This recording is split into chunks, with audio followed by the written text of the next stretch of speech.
한동훈이 국힘 당대표에 등극한 뒤 친윤 세력이 수세에 몰리자 현재 탈당 이야기까지 나오며 정치권에서 고립된 윤석열에게 이재명 전 대표가 신의 한 수를 던져 난리가 난 상황입니다.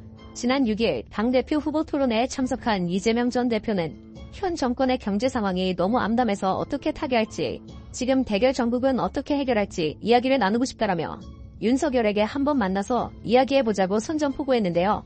이러한 강력한 발언에 대통령실에서는 윤석열 대통령이 휴가를 떠난 상황이라 입장을 말하는 것이 적절치 않다. 경선이 진행 중에 있고 끝나야 논의를 할 수 있겠다라며 겁이라도 먹은 듯 뒤로 뽕무늬를 빼는 모습을 보였죠. 하지만 이것이 국힘에게는 자신들이 저질러 놓은 상황을 관통하는 메시지로 작용했다며 언론들이 술렁이기 시작했습니다. 언론 탄압이 극에 달해 있는 현재 정권에서 이재명 전 대표의 맹렬한 공격에 국힘은 아수라장에 빠졌고 민주당은 부피를 당겨 지원 사격을 실시하는 모습을 보였죠. 특히 민주당 박찬대 원내대표는 7일 국회 최고위원회의에서 현재 위기는 윤석열 정부 혼자 힘만으로 돌파하기 어렵다라며 대통령과 정부 그리고 국힘의 3가지 사안을 제시했는데요. 현재 국힘 내에서 밀려나 탈당설까지 도는 윤석열과 이재명 전 대표 사이의 만남만큼은 막아야 하는 국힘이 빠르게 성명문을 내어 영수회담을 미리 차단하려 했지만 뒤늦은 조치로 마냥 쉽게 막아지긴 않을 것으로 보입니다. 그렇다면 우선 박찬대 원내대표가 어떤 사안을 제시한 것인지 짧은 영상을 통해 함께 보신 뒤에 다시 돌아오시겠습니다. 이를 위해 대통령과 정부 여당에 3가지 제안을 드리겠습니다.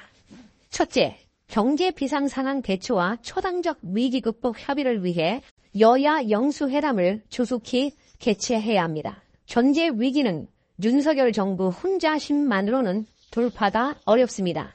여야가 톱다운 방식의 논의를 통해서 상황 인식을 공유하고 속도감 있게 대책을 모색하는 노력이 그래서 시급합니다.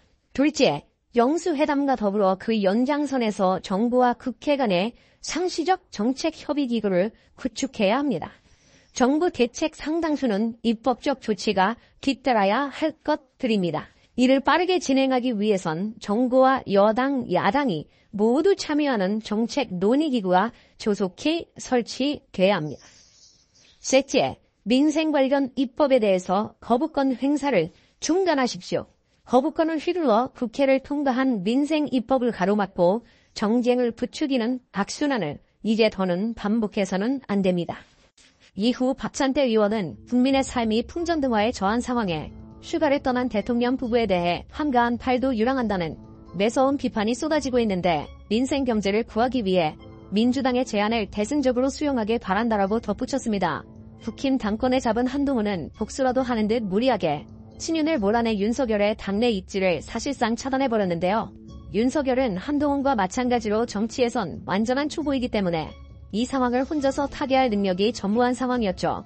그런데 고립된 윤석열을 이재명 전 대표가 이용하기 위해 손을 내미는 모습을 보이자 국힘은 이제 와서 아차 싶었는지 한동훈과 추경호가 모두 달려들어 뒷수습에 나서기 시작했습니다. 심지어 한동훈은 이재명 전 대표가 안 된다면 박찬대 원내대표라도 만나고 싶다라며 간절함을 내비쳤는데요. 이를 두고 정치계에서는 현재 국민의힘은 친윤이든 반윤이든 상관없이 이재명과 윤석열의 만남을 받아야 하는 상황인데 현재 한동훈은 박찬대와의 회동을 통해 영수회담이 진행되려는 분위기를 막으려는 것처럼 보인다라고 평가하고 있습니다. 또 추경호는 이에 대해 사실상 항복선언을 내걸어버리며 정쟁은 당분간 미뤄두고 여야 간 이견이 없거나 크지 않은 민생법안을 8월 임시국회에서 처리하자라고 민주당을 향해 굴욕적인 태도를 보여 국민의 비웃음을 사고 있는 상황입니다. 추경호는 영수회담에 대해 영수회담이 필요하다고 하더라도 민주당의 새로운 지도체제가 완성되고 난 이후에 대통령실에서 판단할 부분으로 아직은 그 부분은 좀 나간 제안 같다라며 마치 대통령실과 입이라도 맞춘 듯 똑같은 말을 반복했는데요. 이런 용산의 위태로운 입지를 증명이라도 하듯 윤석열의 지지율은 최근 갑작스럽게 수직하락하는 모습을 보여 이재명 대표가 얼마나 치명적인 한 수를 던진 것인지 입증하기 시작했습니다. 리얼미터가 에너지경제 의뢰로 지난달 29일부터 이달 2일까지 전국 18세 이상의 유권자 2,510명을 대상으로 조사한 결과 전주 대비 무려 1.9%나 떨어진 32.8%로 집계되었죠. 리얼미터는 이러한 지지율 하락의 가장 큰 이유 중 하나로 윤석열의 이진숙 방통위원장 임명을 제시하였는데요. 지난달 31일 윤석열의 억지로 방통위원장에 임명된 이진숙은 또 다른 윤석열의 끈앞풀인 김태규와 2인 체제 의결을 진행해 KBS를 비롯한 공영방송의 이사진을 제멋대로 임명하였습니다. 이진숙은 가만히 있어도 금방 탄핵당할 상황에 처했었지만 그야말로 도화선에 불을 붙여 탄핵을 앞당긴 꼴이었죠. 결국 현안 질의를 위한 전체 회의에도 불출석한 이진숙은 단 하루 만에 탄핵소추안 통과로 직무정지에 이르렀는데요.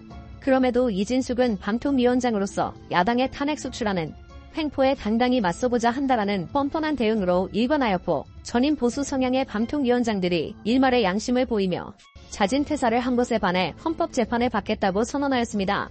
한편 정치계에서는 이런 이진숙의 뻔뻔한 태도에 대해서 그간 탄핵소추안이 통과된 방통위원장들은 자진 퇴사를 했지만 현재 이진숙은 헌법재판까지 대기하겠다고 선언한 상황이다. 사실 최근 대통령실과 검찰의 결탁으로 일어난 일들 때문에 법원은 슬슬 이들에게서 등을 돌리고 있는 상황이기도 했다.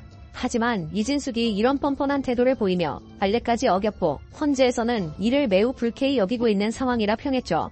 한편 민주당 정동영 의원은 SBS 김태현의 정치쇼에 출연해 이진숙을 두고 하는 말마다 상식을 벗어났다.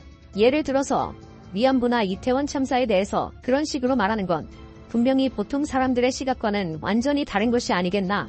단일 지명된 지 1시간 만에 취임식을 하고 그 후 몇 시간 만에 MBC와 KBS의 이사를 갈아치우는 방송 장악을 시행했다라면서 2인 체제 의결이 탄핵 근거가 된다는 것을 설명했습니다. 또한 민주당은 단순히 정권을 비판하는 것에서 멈추지 않고 민생을 위해서 빠르게 달리는 모습을 보여주고 있는데요. 하지만 윤석열은 국민들이 허덕이는 꼴을 전혀 모르는지 뜬금없이 자신은 여름휴가가 필요하다며 대통령실을 비우고 무기한 직무유기에 들어간다는 헛소리까지 내놓았죠. 그런 와중에도 거부권을 휘두르겠다는 말은 빼놓지 않았는데요.